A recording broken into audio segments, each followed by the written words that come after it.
If you're as old as I am, you may remember the times on the first two generations of PlayStations and Xboxes.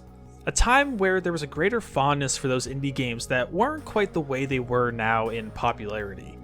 The types of games that had both intentionally and unintentionally unfinished parts that sometimes felt like ghost towns.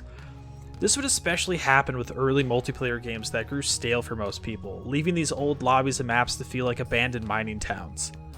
While these parts of games were never the intended end result for active players, there was a sort of calmness to these worlds when they were explored individually. An uneasiness, for sure, but this idea that you were the only one there with nothing to rush you into action almost created a meditative area to just do your thing and mess with the game in a new perspective. You could start to pay attention to the details that the designers put in and see it all in a new light with all this ambience that the map held that you never really heard before. This sort of nostalgia became so popular that even modern indie games have made efforts to recreate just this feeling. Now, the reason I bring up this empty world concept is a game called Generation Zero. When Gen Zero was first released in 2018 by Avalanche Studios, it wasn't hard for its early players to see the game as unfinished in a sense, and in need of some polish and the addition of more playable content. But as I've started to play the game for the first time here in 2021, after the game has introduced multiple updates for its dedicated players, I've started to experience that empty world feeling once more. Except this time, I really love it. Before I explain further, let's start out with how you're introduced to the game and its story. The year is 1989.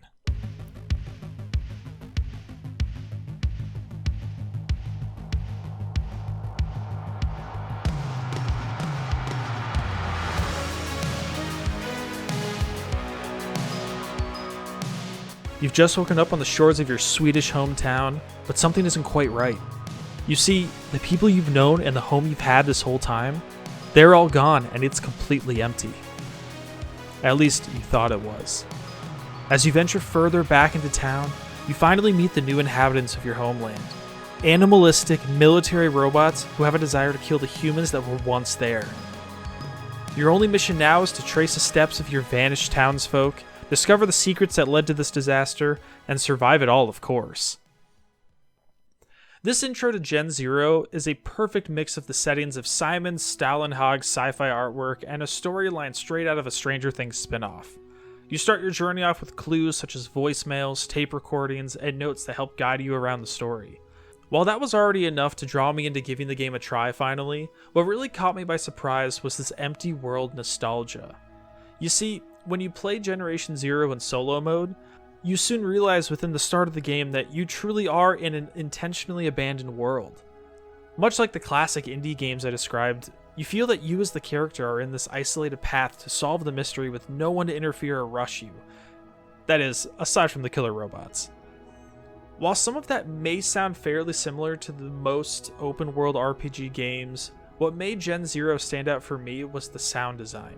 Every bullet shot, every quick explosion, and each robot alert echoed across the land and made it feel very clear. You were in this on your own. Now, maybe the introvert in me is simply enjoying the solitude, or the craziness of current events makes it easy to feel isolated for most people and just want to flee to the Swedish countryside, because why wouldn't everyone want to? But I think Generation Zero created something really beautiful. I definitely wouldn't say that the devs meant to work off of that empty world feeling and nostalgia, but by focusing on keeping up with a visually stunning landscape and keeping the survival and combat components simple and straightforward, this game offers a really neat perspective, with the benefit of falling back into that old school ghost town game. The addition of new opponents that have no memory of the past only adds some more flair and mystery to the whole experience. At the end of the day, Generation Zero brought me back into this strangely calm feeling of being in a game that truly has a sense of solitude and what I would call positive loneliness, while making efforts to make me feel like I wasn't being pushed into an objective for no reason or too quickly. I think this game does what it wants to do very well, but it sadly was punished in its early reviews by those who always wanted everything from each game, no matter what it was they were playing or what the game's intentions were. Now, when looking at Generation Zero in its entirety, my review may differ a little bit. Do I think the game is fun? For sure. Would I say it's for everyone? Definitely not. But hopefully some of you may appreciate what I've been rambling about in this video. Let me know in the comments if you felt the same or had a totally different experience. Aside from that, if you like this type of discussion video, please let us know in the comments, and with that good old like button. We're always looking at what we can do to improve videos and work on next, and your input always helps. And if you haven't already, consider subscribing too.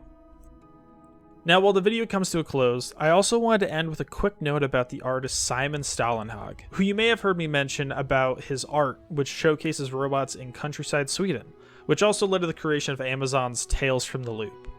I've loved his work for years and wondered if he'd actually helped with the creation of this game, which apparently many others have too. Turns out, even though he's worked with Avalanche before, and they even reside in the same Swedish city, he had never done anything with this project. I'm not saying that means anything negative for either party, but I highly recommend checking out his work if you also like the look of Generation Zero. Aside from that, we'll see you in the next video, folks.